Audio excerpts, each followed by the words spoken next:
Hi നമസ്കാരം, welcome to ലളിതം സുന്ദരം. അപ്പോൾ നമ്മൾ ഈ ഇടുക്കി, മൂന്നാർ അതേപോലെയുള്ള ഓരോ ഹൈ റേഞ്ച് പ്രദേശങ്ങളിലൊക്കെ ഇങ്ങനെ പോകുമ്പോൾ ഈ അടിവാരത്തിലൊക്കെ സ്ത്രീകൾ ഉപ്പിലിട്ട നെല്ലിക്ക, ഉപ്പിലിട്ട മാങ്ങ ഇതൊക്കെ വെച്ചിട്ടുണ്ടാവും. അപ്പോൾ നമ്മൾ ചിലപ്പോൾ ചിലരൊക്കെ അത് യാത്രയിൽ വെറുതെ അങ്ങനെ കടിച്ച് ഒരു എരിവും ഉപ്പൊക്കെ ആയിട്ട് അങ്ങനെ രസിക്കാം എന്ന് വിചാരിച്ചിട്ടാവും വാങ്ങുന്നത്. പക്ഷേ അതിൽ കുറേ കാര്യങ്ങളുണ്ട്. അതിൽ ഗ്യാസ് കയറില്ല. അതുപോലെ ഈ ഹെയർ പിന്നൊക്കെ ഇങ്ങനെ തിരിഞ്ഞ് വരുമ്പോൾ ആ ഒരു ദുർഘടാവസ്ഥയുണ്ട് ചിലർക്ക്. അതൊക്കെ കുറയ്ക്കാൻ വേണ്ടിയിട്ടാണ് ഈ ഉപ്പിലിട്ട ഈ സാധനം ഇവർ വിൽക്കുന്നത്.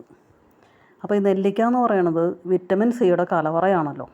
യൗവനം നിലനിർത്തുന്നതിന്, ഷുഗർ കൺട്രോൾ ചെയ്യാൻ, മൊത്തത്തിൽ എല്ലാവിധത്തിലും ഓജസ്സും തേജസ്സും നൽകുന്ന ഒരു ഫലമാണ് നെല്ലിക്ക എന്ന് പറയുന്നത്. അപ്പോൾ ഓജസ്, തേജസ് എന്നൊക്കെ പറയുമ്പോൾ 2 കൺട്രീസ് എന്ന സിനിമയിലാണെന്ന് തോന്നുന്നു നമ്മുടെ സുരാജ് വെഞ്ഞാറമ്മൂട് അവതരിപ്പിച്ച ഒരു കഥാപാത്രം കോടതി മുറിക്കുള്ളിൽ ഇങ്ങനെ ദിലീപിന് വേണ്ടി ട്രാൻസ്ലേറ്റ് ചെയ്യുന്നുണ്ട്. അപ്പോൾ അതിൽ ഈ ഓജസ്, തേജസ് എന്നുള്ളതിൻ്റെ ഇംഗ്ലീഷ് വേർഡ് ഇയാൾക്ക് അറിയില്ല. അങ്ങനെ രസകരമായിട്ടുള്ള രംഗം അതിലുണ്ട്. ഇന്ന് നമുക്ക് കണ്ട് രസിക്കാൻ അങ്ങനെയുള്ള നല്ല സിനിമകളൊന്നും ഇറങ്ങുന്നില്ല.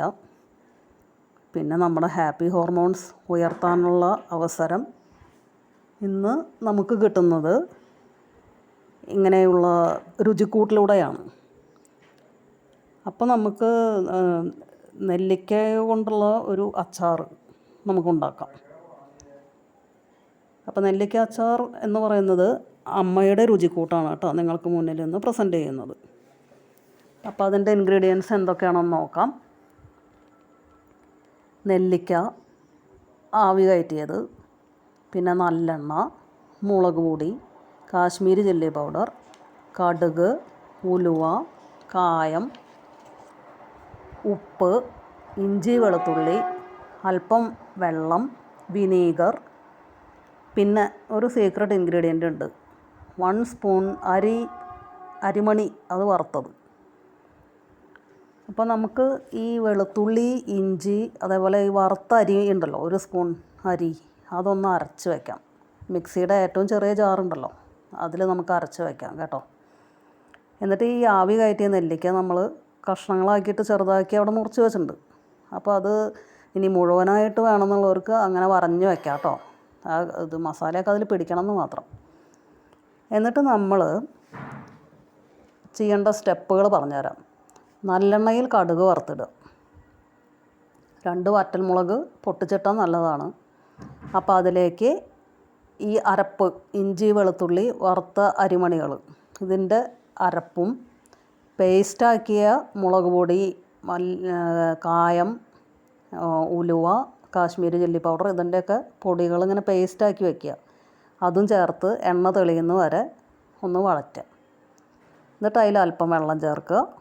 ഒരു 1/4 കപ്പ് വിനീഗർ, ഉപ്പ് ചേർക്കുക. ഇതൊക്കെ ചേർത്തിട്ട് തിളച്ചൊന്ന് കുറുകി വരുമ്പോൾ, തിളയ്ക്കണം, തിളച്ചിട്ട് ഒന്ന് കുറുകി വരുമ്പോൾ നെല്ലിക്ക ചേർത്തിട്ട് നന്നായിട്ട് ഇളക്കി വയ്ക്കുക. അപ്പോൾ ആവശ്യമുണ്ടെങ്കിൽ അല്പം കൂടി വെള്ളമൊക്കെ ചേർത്ത് ഗ്രേവിയൊക്കെ ആക്കാം. അത് ഇഷ്ടമുള്ളവർക്ക് അങ്ങനെ ചെയ്യാം കേട്ടോ. അപ്പോൾ ഈ 1 സ്പൂൺ സീക്രട്ട് ഇൻഗ്രീഡിയൻ്റ് ഉണ്ടല്ലോ, അരിമണി, അത് ചേർത്തുള്ള ഒരു അച്ചാർ എന്ന് പറയുന്നത് വളരെ കൊതിപ്പിക്കുന്ന മണവും രുചിയൊക്കെയാണ്. നിങ്ങളൊന്ന് ചെയ്തു നോക്കൂ കേട്ടോ. ആ രുചി ഒരു നൊസ്റ്റാൾജിയ ആണ് നമുക്കൊക്കെ ഉണ്ടാക്കണത്. അപ്പോൾ എല്ലാവരും സബ്സ്ക്രൈബ് ചെയ്യണം. ഈ നെല്ലിക്ക അച്ചാർ ഉണ്ടാക്കി നോക്കണം കേട്ടോ.